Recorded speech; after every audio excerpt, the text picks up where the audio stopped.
The new channel.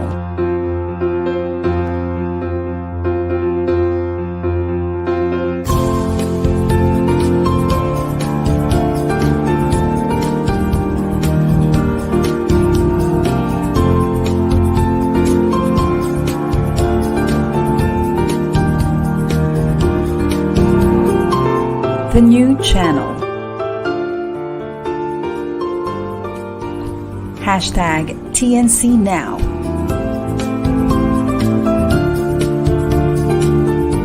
The views, opinions, and insights expressed in the following shows are those of the host, producers, guests, and viewers. They do not necessarily reflect the position of the channel. Viewer discretion is advised. Hello and welcome to the new channel. Our passion transforms a community channel that sees all things new. My name is Jennifer Nuya, streaming from Cavite, Philippines. You're watching Stories from the Fringe, Season 2, Episode 20.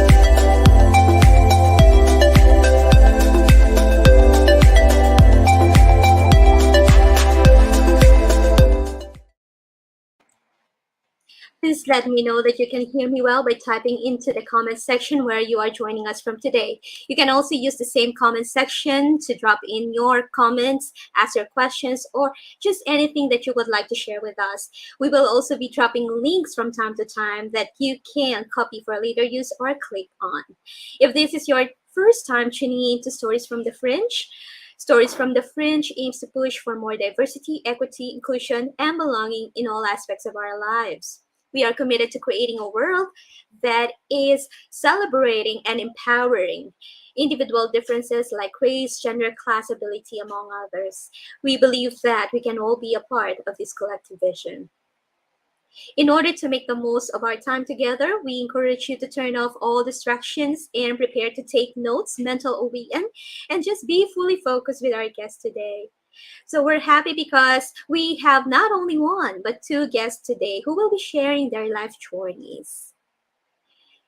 All right. So can we ask Faith Pastrana and Gloria Antwerpia to join us here? Hi, Jennifer. Good afternoon. Hi, good afternoon, Faith. Good afternoon, Gloria. Ayan. Hello, good afternoon. Good afternoon po sa ating lahat. Good afternoon, Miss Kate. Good afternoon, Miss Jen. Good afternoon, Miss Gloria. Kumusta kayo? Ayan, Jennifer, sobrang excited. Ayun, sobrang excited, syempre, because, tatlo tayo dito mga voice artists from Certified Voice Artist Program, and I'm sure checkahan talaga to. Mm-hmm. Thank you for that, Yes, Faith. me Yes, too, I'm Miss also Jen. looking forward. Yes, me too, Miss Jen. Super excited ako because every time na may mag-i-invite sa akin, sabi ko, wow, ito na naman moment of truth, di ba, no? To tell my story on how I survive as a PWD, as a person with disability, and a certified voice artist, di ba? So, yun. Exciting talaga. All right. And to know you, Miss Jen, and to know you, grabe talaga. Overwhelmed ako. Ganon ba? Okay, and I'm sure our viewers are excited to know more about you too. So magsimula muna siguro tayo kay Gloria. So Gloria, can you please provide a brief background about yourself and the work that you do? So you mentioned earlier, no, na you are PWD. Yes, ma'am. Yes, Oh, my name is Gloria Ancortia. I am a PWD person with disability since 5 years old. 5 taon pa lamang po. And during that time, ako po yung pasyente that time na bedridden at page to fall for 1 year. But I survived. Then, nakapag-aral po ako, despite the disability, na nabubulid, may discrimination, ay naging avenue yon upang ako ay magkaroon ng strong determination. At heto po ako ngayon nakapag-aral, actually nakadalawang degree po ako ng college and full scholar. At ngayon po ay certified voice artist sa CBAP, certified voice artist program, founded by Sir Pocholo de Leon Gonzalez, and a PWD advocate for 15 years, focus on medical assistance po. Lahat ng klase po ng medical assistance, kahit po mga hindi person with disability, ay kinikater ko po. Buong Pilipinas po ito. And may mga moral support din, seeking moral support from abroad. So yun po. Ganun lang po kasimple ang buhay ko. Mayroon po akong isang anak na nagtatrabaho na po ngayon sa City, the Cultural Center of that. That's it, Miss Ken. Thank you for sharing that. Hindi ko naman masasabi na simple yung buhay mo. Dahil sabi mo, nakaranas ka din ng diskriminasyon dahil sa pagiging PWD. So, can you please elaborate on this? Anong klaseng diskriminasyon na naranasan mo? Yes po, nung po nag-aaral ako, ang ng mga kaklase ko, sabi nila, huwag ka nang mag-aral, nahihirapan kang maglakad, ang layo-layo, tapos wala namang magandang kinabukasan sa'yo kasi pilay ka, ganyan. Sabi ko po, maliit po yung isang paa ko, tapos nag-extend sa likod pag naglalakad ako yung aking knee. So, sabi nila sa akin, wala kang magandang kinabukasan, sa bahay ka na lang. Sabi sa akin, magbukbang ang paang, magbukbang na lang ako. Pero hindi po, naging daan yun upang lalong lumakas yung loob. At until such time, nag-aaral ako, ganun din po. Imagine, nung college ako, nag-maakit ako hanggang 5th floor. Wala po pa akong saklay or cane noon. Kasi malakas. Yung pong left side po ang totally affected sa akin. Then yung right po ang maayos. Pero nung habang tumatagal po ay naapektuhan yung pa ako. So nag-cane po ako. Nung nagtatrabaho na po ako, ang ano nila is, sabi nila ano daw ang magandang kinabukasan ko kasi very limited yung mobility, then yung kaalaman ko daw is very limited. Sabi ko, hindi ako nag-answer back. Ang inano ko lang sa sarili ko is lahat ng ito ay mag-iisang challenge para sa naiyak ako. Isang challenge para sa akin para to move on and to strive more, to be a strong person despite the disability. So yun po yung nag-iano sa akin. Hanggang ngayon po may nagpuli pa rin na maririnig mo na, uy, kawawa naman siya, yung gano'n. Hiningitian ko lang sila, titinan ko babalikan ko ng tingin, tapos ngingiti lang po ako. Hindi nyo alam kung sino ang kinasabihan na ganyan. Sabi ko lang po sa sarili. At ngayon po ay PWD advocate for 15 years. But before po, nag-start ako ng aking advocacy when I was a GPTA officer sa high school for 6 years. So, wala pong mga person with disability dito, pero mga parents, mga teachers, at mga estudyante po ang wherein nakakapagbigay ako ng services sa kanila. At minsan ako yung nagiging frontliner nila sa mga usapin, sa mga request sa mga ating government agencies. Then, nung naging volunteer po ako ng Kidao Office, totally volunteer po, Kidao Office Marikina, a Person with Disability Affairs Office. Dito po nag-explore yung aking pagiging advocate na nakikita ko yung needs ng mga person with disabilities na sa kanilang medical assistance na wala silang kailangan nilang magpagamot pero walang paraan para makapagpagamot sila, makapunta ng hospital kasi walang pera. So ang ginagawa ko po is tinutulungan ko po sila na makapag-avail ng kanilang medications for free. Nililinkage ko po sila, ini-engage ko sila sa ating mga government agencies. At up to this point in time po na hindi lamang po yung area ko ang natutulungan ko kundi po Pilipinas. And during pandemic, and before pandemic po sa mga disasters, during pandemic po ay nag-conduct na rin po ako ng relief operations in different areas. Marikina, sa Montalta, Rodriguez, Rizal, and this time po ay isa po akong Certified Voice Artist Program. I would like to thank Sir Pocholo de Leon Gonzalez for the opportunity, lalo-lalo po sa mga persons with disabilities na nag-open ng opportunity para po mabigyan ng scholarship ang mga persons with disabilities na maka-join ng TIVAP. At ako po ay Certified Voice Artist, graduate po ng August 13, 2021. At ngayon po ay nag-explore po yung aking pangarap na makita ako sa lahat ng larangan ng pagbuboses. To be the voice of the voiceless, to be the voice of the unheard, and to create positive social change na despite the disability, ay marami tayong mai-inspire, mai-encourage, ma-motivate ng mga persons with disabilities na lalong-lalo na po yung mga parents na nawawalan ng pag-asa na yung mga anak ko na hanggang bahay na lang daw, wala na sa pag-asa, lumuluha ako. Pero ang ano po dito is, hindi po. Lahat po tayo ay may pag-asa, may karapatan na mamuhay ng malaya at mai-explore natin yung ating talent at regalo ng Panginoon para sa atin. Dahil naniniwala ako na everything happened for a reason. At ang reason kung bakit ako naging PWD, God allow things to happen because I have a purpose and a great role for this community and for the whole world, di ba? Whole world, di ba? Biglang gano'n. So, I claim na mas marami tayong matutulungan all over the world. Kasi marami pong nagko-connect sa akin. And marami po akong nabibuild na community.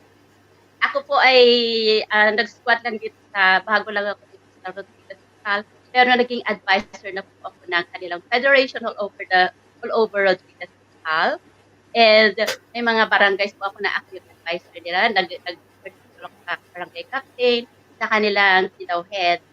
And now, as yun po sa akin bilang CBA ay I was invited as speaker, MC, and host for big events. And may mga programs po ako sa VG8 Radio, The Voice of PWD Power, Wisdom, and Dynamism every Friday, 7 to 8 p.m. And every Saturday naman po, The Voice of Pwede Got Talent every Saturday, 8 to 10 p.m. Dito po showcase namin lahat ng mga talents ng mga persons with disabilities, talent, skills, abilities, kahit tumulay ka sa alambre, isi-showcase natin yan sa ating programa to inspire and to motivate and to encourage everyone na kayo po ay may ipakita natin, ipakita natin sa buong mundo na meron tayo. So, yun po. And one more.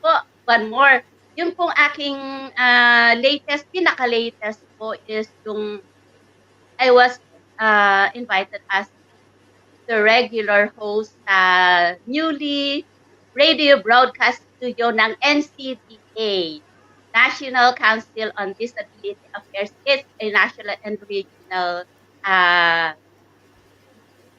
program po at under the Executive Director of NCDA, Engineer Emerito Rojas. Hello po, sir. Thank you for the opportunity. So, and Sir Pocholo de Leon Gonzalez. Thank you. Marami pa po yun, pero okay lang yan. Tama na po. Thank you. Dami po. Thank you. Napaka-busy pala ni Gloria. Yes po, Nakakatuwa. O sige, maraming salamat sa pagbahagi ng iyong ng iyong buhay, kung paano ka nakabangon mula sa diskriminasyon patungo sa pagiging napaka-positibong tao ngayon na nakikita namin, na hindi ka lamang na nagpatalo doon sa kapansanan mo kasi wala ka naman talagang control doon, di ba? But there are other things within your control. And what you did was to take hold of those things that you had control over and then manage them well para ikaw ay maging PW advocate. So, mamaya balikan kita, no? Puntahan natin ngayon si Faith. So, si Faith din ay isang certified voice artist and she is an ex-OFW in Singapore for 9 years before becoming a business owner herself. So, meron ka pa bang gustong idagdag, Faith? What you're currently working on? Well, basically, that's what I do. But I think what's important to share today, and I'm very, very thankful, no, Jennifer, na you gave us this chance to share our stories. Kasi this is something that, I've been thinking about of sharing it. And kasi I really think that stories like yung kay Miss Gloria, it can really inspire people, diba? It can really help people come out from whatever they have. Sometimes people have depression, and, stories like this can help, diba? Yung siguro yung sa akin naman will be coming from the point of view of an ex-OFW from Singapore. 9 years. Imagine this is during the pandemic kasi. During the peak of the pandemic where when everybody actually are really confused of what's happening. Parang we don't even know what this pandemic is about, what this COVID-19 is about. Parang we don't know how to handle it. It was during that time na I was stuck in Singapore. Kasi parang ano yun I was a video producer for 9 years in Singapore. So you can imagine that I've already built my career there. I have friends, I have loved ones there. Alam mo yun, parang you've already built your life around those community and your work, diba? Tapos when you get to a point where you don't know what's going to happen like that. Kasi I was going to transition from one job to another. And if you're working abroad, meron ka kasing kailangan na work visa. And at that time, I had to get a work visa for this new job that I have. But because of the pandemic, hindi siya na-approve ng government. So it was during that time na yung government, they were trying to get the foreign workers out of the country dahil nga may pandemic. And yun, I think that's the most stressful time of my life. And katulad kay Miss Gloria, siguro, yun yung parang pivoting moment na parang, what am I supposed to do? Alam mo yun, parang ang daming, you were parang, sandwiched. You don't know what to do. Hindi mo alam saan ka pupunta. You're just stuck. But then you're pushed against the wall, so you have to really fight. Parang ganon. You really have to do something about it. And when I came back to the Philippines, finally, I think it was God talaga who ordained this na makilala ko si Sir Choi.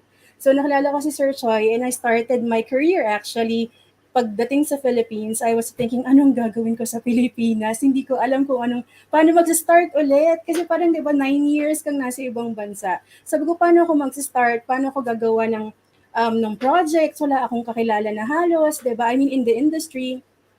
Tapos I came to know Sir Choi through ang ating voice master, 'di ba?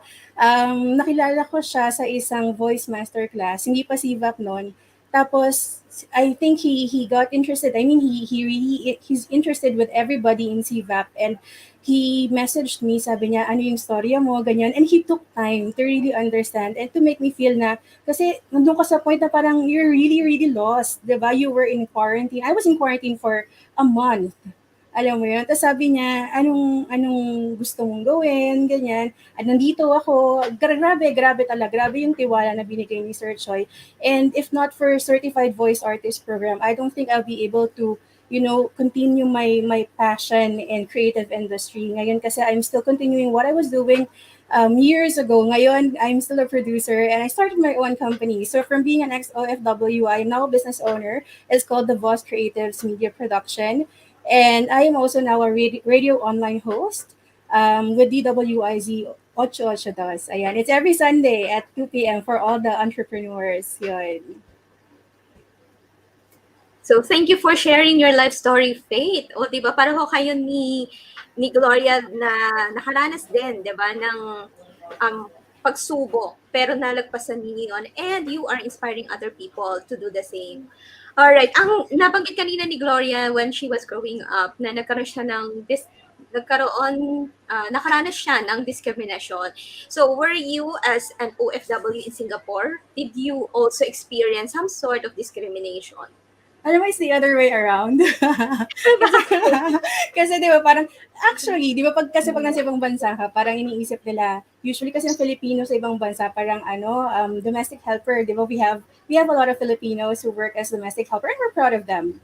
Diba? Pero it's just that yung mga Filipino, they get to this stigma din na if you're a Filipino, you're a domestic helper. So there's nothing wrong with that. It's just that hindi naman yun yung trabaho ko. So alam mo yun. And then, so people look down at you. So in my company, in the video production, hindi nila they try to bully me, but I don't think it will work. Diba? It will not work kasi if you know what you're worth, if you know your worth, if you know what you can do, what your capabilities are, and you know na you have so much to offer, 'di ba? Hindi ka mabubully, 'di ba? You parang it's the other way around actually because I was a producer and people the locals that I was working with, they are actually under the production. So I have to tell them what to do. I have to guide them actually of what they have to do. So hindi nila ako nabubully. Yeah, I think I was in high school, kung hindi ako nagkakamali, or was I in college then? Well, anyway, regardless kung anong timeline yon, there was a time na nagkaroon yata ng uproar sa Filipino community because there's this dictionary na parang ang sinasabi nila, sinusulong nila, yung Filipino na word, ilalagay sa dictionary and it will be synonymous to Filipino made or something like that. Natatandaan nyo ba yon, Gloria, Faith? Or hindi nakarating sa inyo yun? Hindi siya nakarating pero alam mo it's very prominent talaga pag nasa ibang bansa ka siguro. Ganun, very prominent siya na kapag they think when you're a Filipino you're a domestic helper. And again, there's nothing wrong with that. It's just that hindi naman lahat ng Filipino domestic helper. Yeah. So that's stereotyping, no? Hindi ayaw ng kahit anong race or kahit anong culture na ini-stereotype sila, 'di ba? All right. So, we'll go on a short break, ladies, and then after we come back, we'll share more of your life stories.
TNC is a live stream platform of online shows for people on the go. Please watch all our shows as seen on screen. Imagine having your own show, your own playlist, your own content, but we make it easier for you. TNC aims to transform the lives of our viewers through engaging, authentic, and original content. Our vision is to become a global 24/7 live stream channel that showcases Filipino talent, global influencers, cultural intelligence, and ingenuity. Of course, I encourage you to continue supporting Stories from the Fringe, live streamed every Thursday, 10:30 a.m. Philippine Standard Time. You can watch live or on replay via Facebook or YouTube. Follow us on IG, listen to us on Spotify and Apple Podcasts. Just search hashtag TNC Now. For sponsorships, please email now at thenewchannel.com or send us an email. Enjoy these life-changing shows because we made them just for you. And also, I would like to congratulate TNC. Happy second year anniversary. I am proud to be a part of this channel, this community channel that has continually served the Filipino people. Thank you. Thank you for the honor, and thank you for I really appreciate everyone from the executive to marketing up to the production team. Very hardworking, dedicated, and I simply love being a part of the TNC family. Thank you, Director Janine Lagunsat. She's helping us at the background right now with the logistics. Thank you also to Lance.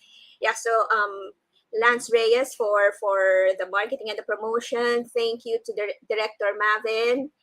And of course, to the president and executive producer, Apple Manasala.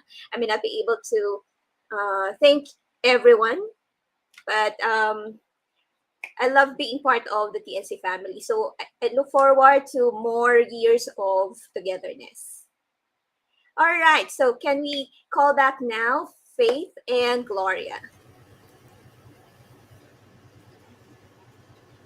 Alright. So bago tayo pumanaot, Faith and Gloria, no, this is something that we always ask our guests on the show, because again, Stories from the Fringe aims to push for more diversity, equity, inclusion, and belonging. Now, how important for you is diversity and inclusion?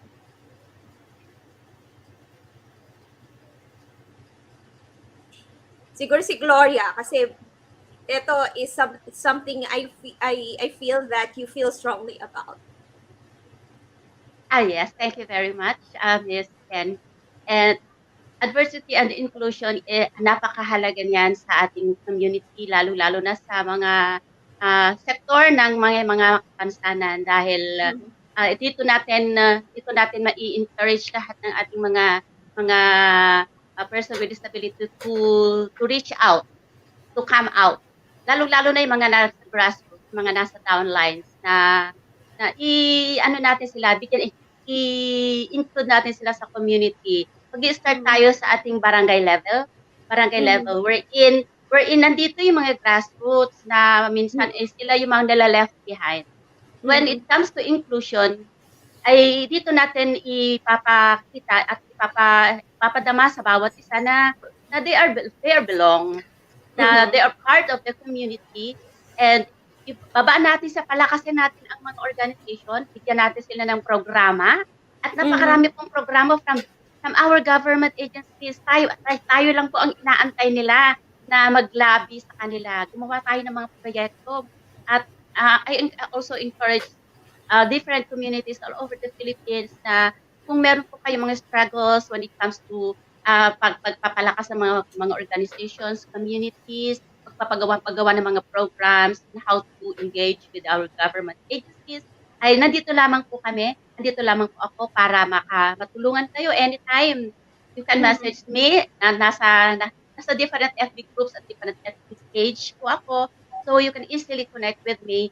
And Certified Voice Artist Program, wherein nakapag-explore kami, and napakarami na pong certified voice artists na na mga person with disability. At ongoing na po ang batch 13 on the 3 Saturday session na may mga 15 scholars po tayo ng mga person with disabilities na ongoing po sa programa. So every batch po ay lumalaki po ang ating sektor sa certified voice artist program wherein Mr. Choi Cholo de Leon Gonzalez, the voice master of the Philippines, ay talaga namang mahal na mahal po niya ang mga persons with disabilities na hindi po dito matatapos ito. Napakarami pong programa. At Miss Jen, I would like to thank Sir Cholo na binigyan kami ng opportunity to put up a talk show program sa DWIC and UCRH soon. So, inaayos po namin yung aming mga project proposal, yung the content of the program. So, sooner or later, magkakaroon na po tayo ng program dito sa ating DWIC. At napakarami pong programa. Ang VG8 radio po ng CVAP ay ito po yung training ground para po sa mga voice artists, lalo-lalo na sa mga persons with disabilities, wherein we can boost our confidence to face the audience, and to speak, to be the voice of the voiceless. Yun po ang goal natin, magkaroon tayo ng boses para for diversity and inclusion, that no one is left behind. Sama-sama tayo. Palakasin natin, iangat natin ang antas ng pamumuhay ng may mga kapansanan. So, yun po, Miss Jen. Thank you very much. Natutuwa naman ako habang nakikinig ako sa iyo, Gloria, no? Parang ramdam na ramdam ko yung kagalakan mo na lumalabas mula doon sa screen. Nararamdaman mo din ba yan, Faith? Oo, sabi ko nga parang, sige Miss Gloria, ikaw na lang. Ikaw talaga. The whole time, no? Kasi alam mo, totoo yan. Kasi sa Certified Voice Artist Program, and we're all part of CVAP, diba? And you can really feel the inclusion, the diversity. Parang, hello, isang malaking family ang Certified Voice Artist Program, diba? Parang it doesn't matter if you're a PWD or kung ano mang klaseng buhay meron ka, whatever walk of life you belong in, diba? It doesn't really matter. It's all about, bringing out the voice in you. And it's not just the voice, it's definitely not only about voice acting, not about dubbing, about, it's not just that. It builds your confidence. It actually helps you find your purpose. And, Certified Voice Artist Program did a lot of things for me. Bakit may Entrepradio? Dahil Certified Voice Artist Program. Paano ako napunta sa Google My Business? It's through Entrepradio, which is from Certified Voice Artist Program. Parang alam mo yan, a lot of things can really happen when you join this group. And it's not because you have a goal of being a certified voice artist lang. It's the community, it's the family, it's the thing that the group stands for, diba? Yeah, I can totally agree with you both, no? Si Pocholo de Leon Gonzalez is ako, mahanga ako sa kanya kasi hindi lang siya matalinong tao. Sabi niya nga, ang kanyang iniidolo is si Jose Rizal at gusto niya maging Jose Rizal na makabagong panahon. And so doon, makikita mo na matalino siyang tao at hindi lang yun kasi meron din siyang ginanto ang puso. And that's a rare combination. Meron kang matatalinong tao but they don't have the people smarts. Pero meron naman mga tao that they're very warm, they're very caring, pero there's no confidence. So I think that's where his charisma comes from, that perfect balance between competence and warmth.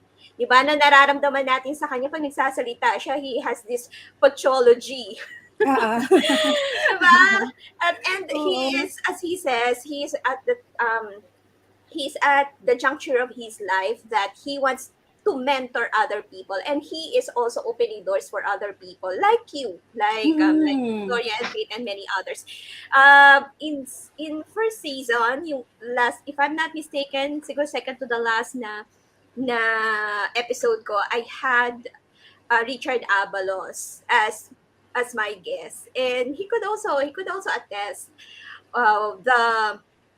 the many opportunities that opened up for him when he joined the CVAP.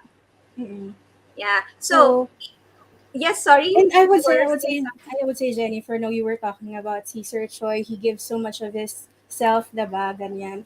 But then, he's very personal. Nakakatawa kasi parang in a for a person he's teacher, diba, parang he would really give off his time for people. Alam mo, I really remember nung nakakabalik ko lang from Singapore, no? Tapos nasa quarantine ako. Tapos, I really don't know what to do. Alam mo, ito ha, he's checking on me every day. He's calling me, he's asking me, kamusta ka sis? Ganyan, he would ask. Kasi you're in a transition and a very vague transition at that. You don't know what you're gonna do and where you're going. So malaking tulong talaga yung suporta ni Sir Choi. And to think, hindi niya ako kilala. He doesn't know Mhm. me. Diba? At that time? Nagkakilala lang kami sa certified, sa voice masterclass. Mhm. Yun lang. Wow, that's wonderful. Just imagine kung nagagawa niya yun sa'yo na hindi niya masyadong kakilala, how much more he can do for someone who is really close to him. Diba? Okay, so going back to the topic at hand. So what is your idea of a diverse and inclusive world? Ako for me siguro For me, since yes, sige. Faith. Sige, go ahead. Ako, for me, a diverse and inclusive world is where, as I've mentioned, all differences like gender, class, ability, among others, katulad yan yung kay Gloria, yung mga PWDs, they are included. They are not only seen and understood but also celebrated and empowered. Kaya natuwa din ako when um, I have my background in HR and organization development, and one of the labor policies that President Rodrigo Duterte signed was he required each company to allot 10% of hiring requirements for the differently able. So, kung meron ka 10 na openings, dapat doon isa is allotted for someone who is differently abled. And as someone who also worked for the call center industry, which is some may consider as progressive in many ways, we have our facilities. We have our facilities designed specifically to accommodate the differently abled. So we don't realize, but yung little things, they mean a lot dun sa mga differently abled. So for example, yung mga naka-wheelchair. So we had some people working for us, they're wheelchair bound. That's why their workstations are designed differently. And then they also have the powder room, which is, and other accommodations within the workplace na magiging madali yung mobility nila. And of course, there is no difference with the compensation regardless of your ability. So yun yung isa sa mga bagay na kinatutuwa ko, diversity and inclusive practices of the companies. Okay, so that's my view of a diverse and inclusive world. Kasi nag-agree din ako kay Gloria na regardless of your ability, we have different talents, di ba? It shouldn't be a hindrance. Meron nga akong nakita lang na hagip dun sa newsfeed ko.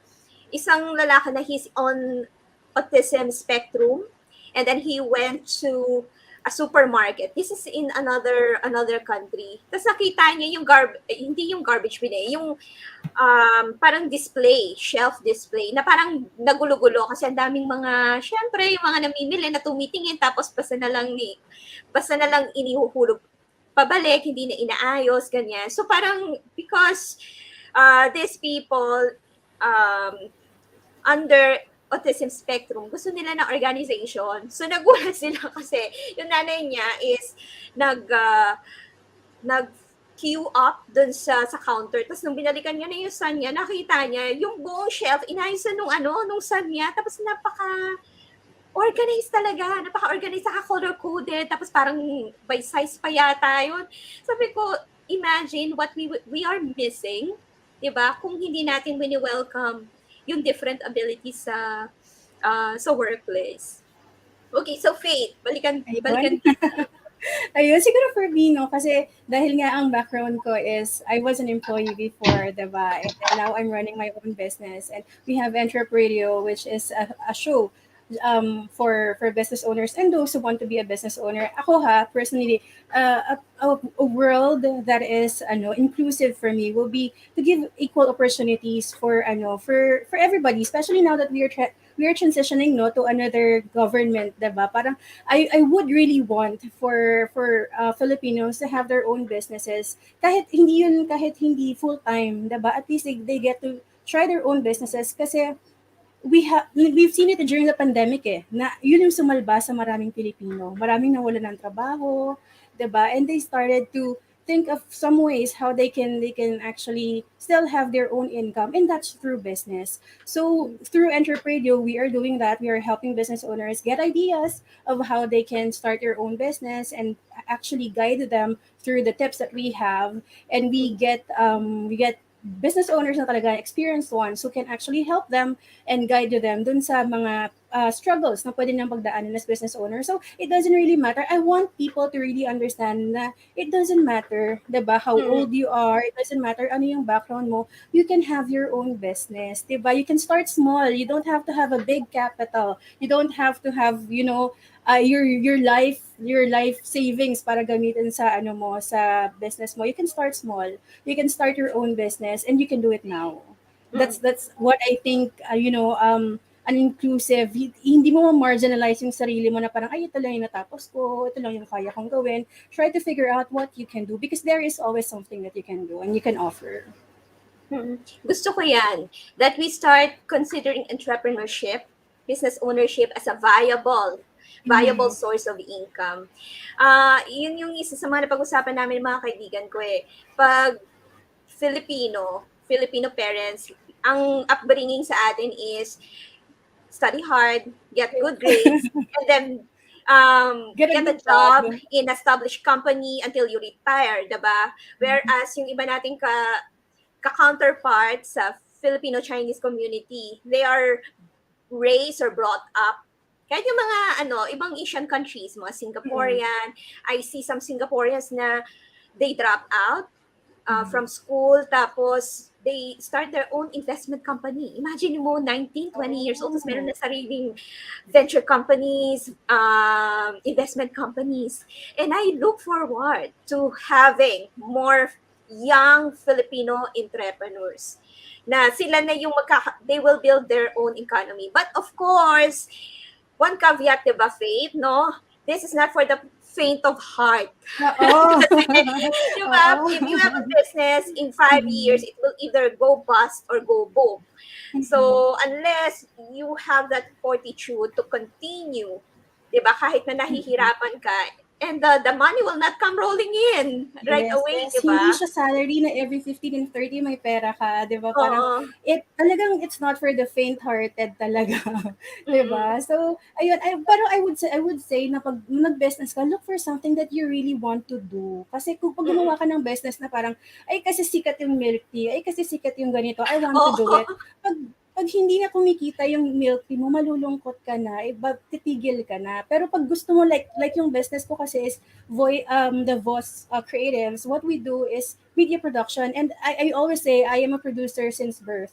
Alam mo, parang feeling ko, wala na ako ibang ginawa kundi maging producer. So parang after I graduated, a bit of other jobs, but then I started with the network and then I became a video producer in Singapore. So parang it's something that I really want to do. It's a passion. It's also a passion, like voice acting. It's a passion.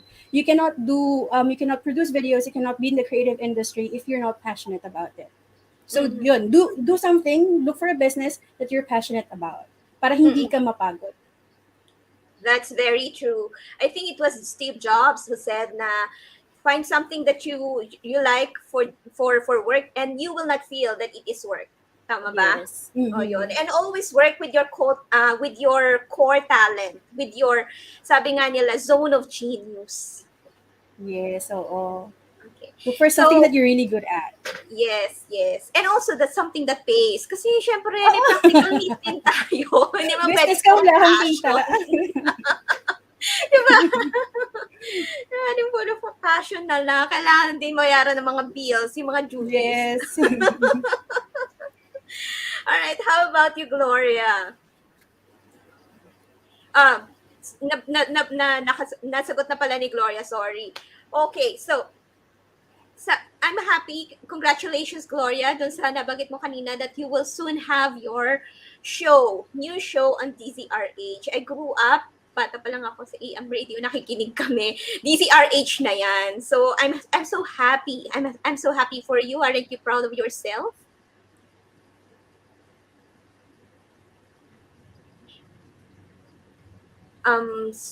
Sorry, but we can't hear you, Gloria. Alright, baka may ano lang. Nakamute po ata. Okay, you're muted and magnificent, Gloria. Pero being a voice artist and being a certified voice artist sa family at sa Siva, I'm proud of Miss Gloria din. Diba? Na parang DZRH yun, no? Diba? I'm really proud of you, Miss Gloria. Yes, I am too. Alright. Sige, mamaya tingnan natin ha. Meron lang yatang technical glitch sa side ni Gloria. Alright. So Faith, what are you trying to create in the next 12 months? Oh, okay. For an entrepreneur kasi, ang advocacy talaga namin is to help the business owners. And now, we're doing something that's one step forward. Aside from, help sharing stories, inviting people who can actually talk and inspire people. Now, what we're doing is we are getting stories from small business owners, from micro business owners na really needs help. Kasi, right now, social media is very important. And for you to be able to capture attention, you have to have your marketing tools. You have to have your own videos, diba? And that's what we're doing in Entrep Radio. We have Entrep Media Network. And with that, we are getting stories from business owners. And if we pick a story, we will make a video out of the story for your company that you can use in your pages, in your socials, and we're doing it for free. That's how we want to help the business owners. Wow, that's wonderful. I'm pretty sure na marami kayong matutulungan yan. Oo, yan kasi ngayon ang labanan talaga social media. You have to capture the attention. You have to have visuals and audio na parang that can capture the attention of whoever's online. Tama naman. Okay. So, kumusta ka na, Gloria? Yes, okay na ba like ko? Yeah. Okay. Okay. Oo nga. Okay, sorry for that. No worries. Nagkaka-trouble yung aking internet. That's technology for us. So that's one downside, no, Faith, Gloria. Unfortunately, ang mahal-mahal ng internet connection dito sa Pilipinas. Yes. Pero Miss Jen, worth it. Yes. Worth it naman na kahit nagbabayad tayo ng internet, pero yun naman nagagawa natin behind that na tayo ay makakapag-explore at while exploring ay marami tayong na-encourage, marami tayong na-inspire na mga viewers and listeners kagaya ng program mo. I presume ang dami nating mga viewers kasi kanina pa sinishare ni Sir Pocholo ang iyong program, ang ating live streaming. So yun nakakatuwa, di ba? Nakakataba ng puso. Ayan, shout out palagi. PG8 Radio, and also thank you for the support, Voice Master Pocholo De Leon Gonzalez. Alright. Yun, nakakatuwa yung program, yung what you're trying to create, Faith, kasi ang dami nating matutulungan. Kasi yan talaga ang kailangan natin, na magtulungan tayo. And that's the Bayanihan spirit at work. What we Filipinos are known for. Tama lang na i-revive natin siya. At talaga din naman na nakita natin siya, no, na isinabuhay ng mga Filipino during the pandemic. Yes. Oo, tsaka hindi na uso ngayon yung kanya-kanya. Ngayon uso collaboration, diba? That's yes, collaboration. Kasi yung strength ng isa, baka hindi strength ng isa, and we can work together and it will be stronger, diba? Ngayon na nabanggit mo yung collaboration, Faith, perhaps we know in the adult world how important collaboration and cooperation is. Now, I'm thinking, siguro kailangan din natin magsimula sa mga kabataan. I don't know if you may have noticed it, but sa pag-aaral natin, 'di ba? From grade 1, we were taught in a competitive style. Di ba, meron tayong force stack ranking o sino yung top 1, top 2, top 3, top 4. So, para maging top 1 ka, kailangan matalo mo silang lahat. So competition yon, di ba? Tapos hanggang pagdating mo sa college, di ba ganun din, stack ranking din siya. Sino yung magna cum laude, and ako, I'm all for collaboration. And but I know some people that they're very competitive. There's nothing wrong with that. Perhaps that's their temperament, that's just a personality type. Pero sa akin kasi, mahirap siya na lumaki ka for the first 20 years of your life na yun yung kalakaran, competition. And then biglang pagdating mo sa company, sasabihin sa'yo, we don't do competition here. We do collaboration. So paano mo i-unlearn yun, di ba? So I think when you said that, siguro kailangan din natin na i-reconsider kung paano yung education system natin. Right, oo. Siyempre ngayon, I think yung mga bata naman, they can also adapt. Kasi parang ngayon, no, even kung hindi man, kasi matagal kung sistema ng education yung pag-uusapan, pag-aaralan pa and all. Pero I mean ngayon kasi, I think na yung mga millennials and Gen Z, they have also realized that the importance of collaboration.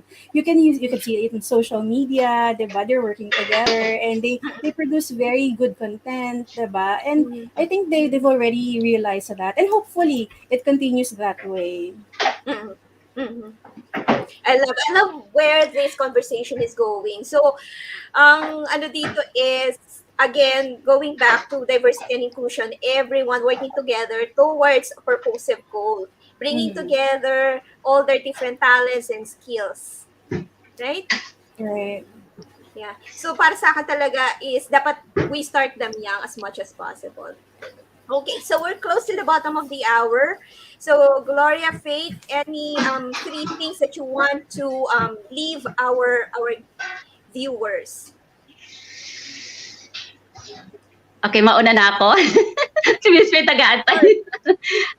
Oo. Thank you very much, Miss Jen, for this wonderful conversation with you and Miss Faith na ito yung ating this is our chance, no? This is our chance, especially sa nire-represent ko yung PWD sector, to tell our story because everyone has the story to tell at magkakaiba yan yung story ko magkaiba sa story niyo. So it's good. The good thing is we have given the chance to speak out, to use our voice na maging kalakasan ng bawat isa, lalo na sa mga persons with disabilities na minsan ay nawawala ng pag-asa, akala nila katapusan na ng mundo nila, no? Pero hindi pala, marami pala silang magagawa. At yung speaking of collaboration, yes, kailangan natin yan, especially nowadays sa mga yung ating mga millennials ay napakatalino nila ngayon, ang tatalino nila, gagaling,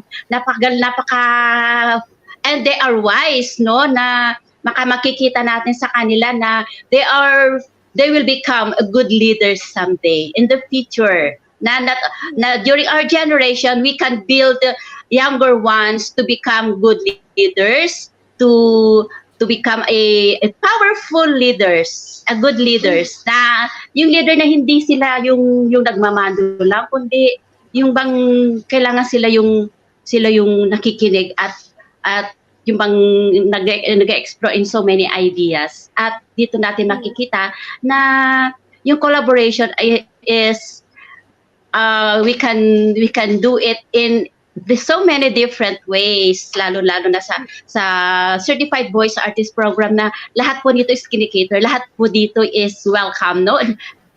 They can join ano man ang estado ng buhay mo. Kasi po ito, walang age limit to kahit may mga seniors po kami ngayon, may graduate po kami na former school principal, senior na siya. And batch 30, meron ulit tayo senior citizen at may mga bata po tayo, even 7 years old can join CVAP. So, ibig sabihin, talagang diversity and inclusion ang pinopromote ng ating programa, the Certified Voice Artist Program. At yung advocacy ko ay ganun din po. So, tama-tama, no, na ang ganda ng tandem ng advocacy at yung ating certified voice artist program. We're in Sir Pocholo de Leon Gonzalez, the voice master of the Philippines, ay nagkataon lamang siguro na iisa yung goal at mission and vision namin dalawa. So kaya ang ganda ng tandem. So thank you very much. Maraming salamat, Gloria. And you, Faith? Ayun. Actually, nakakatuwa talaga si Miss Gloria. Talagang certified. Totoo naman kasi whatever your advocacy is, Certified Voice Artist Program can actually help you with your advocacy kasi it's all about the voice. When you talk about advocacy, you have to have a voice. Diba? And the program will help you to figure that out and how to use your voice for your advocacy. So ayun, for me naman, no, Miss Jennifer, yung three things that I can share, no, is one, first of all, is it's never too late. Diba? It's really, really never too late. Parang, like, for me kasi, it's applicable for me and I'm sure a lot of people can relate na parang, diba, kung ano yung background mo, kung ano yung you've been doing in the past, now is, after the pandemic, now we're reaching the end of the pandemic, this is the time to really rebuild, restart, diba? And bounce back forward, diba? Whatever you've been through, don't stay down, diba? Let's start to dream again and start working on your dreams. And kung inclusion ang pag-uusapan natin, you don't really have to worry about yung background mo, anong pinanggalingan mo, ano yung, diba? Take advantage of that, actually, diba? Make use of that. Make that your strength. So yun. And syempre, find your own voice. Kasi nga, diba, sabi sa Certified Voice Artist Program, everybody has to hear your voice. Someone out there needs to hear your voice, diba? So yun, find your strength. Really find your strength. Finding your voice is all about finding your strength. Kasi when you know your voice, you know what your advocacies are, you know what your purpose is, and you can work towards that. It's easy. It's easy to work towards your goal if you know where you're going. Wonderful. Perfectly said, Faith. I'm so happy to have you both today. Really, I learned a lot, and I'm sure that our viewers also learned a lot. And they came out of this listening, watching from this live stream, better people. Yeah. Better people, kung isa sa buhay din nila yung lahat ng mga share natin, di ba? Kasi wala naman silbi kung pasok sa isang tenga tapos lalabas lang sa isang tenga. Oh, and so, kailangan lahat siguro, ng mga bagay natin sa buhay. Yes? Siguro don't stop with making yourself better. Make others better as well. Kung paano mo na-improve yung sarili mo, share. Help out. Kasi in doing that, you don't only develop yourself, you help other people, and you're teaching each other that way. Very true, very true. And how can our viewers continue the conversation with you? How can they follow you on social media? Nakamit yata si Miss. Sige po. Ayan. You can find me on Enterpradio page, Facebook page, and we are live on DWIZ 882 every Sunday at 2 p.m. I am with my co-host Rene Toralba and Chase Lemon, and this is also produced by Certified Voice Artist Program, Creative Voices. And also my page is Faith the Voz. And hindi ko pa nakwento pala kung bakit the Voz, no? Pero yun, Faith the Voz yung page. And yun siya. You can message me there. And my personal account naman, if you want to message me, is Faith Pastrana CVA. Thank you for that. And Gloria? Yes. Ako po naman ay madali lamang pumahanap dahil nagkalat tong aking mga post sa FB page. Marami po ako I've been in different groups sa FB page, sa FB groups, at sa Certified Voice Artist Program. So, sa amin pong program sa VJ Radio, every Friday, the Voice of PWD Power, Wisdom, and Dynamism with the program manager, Robinson Tumangpos, Clip Palette po siya. And sa every Saturday naman po, 8 to 10 p.m., The Voice of Pwede Got Talent. So, ito po, at sa akin pong, ang akin pong voice, which is, the PWD Voice, yan ang aking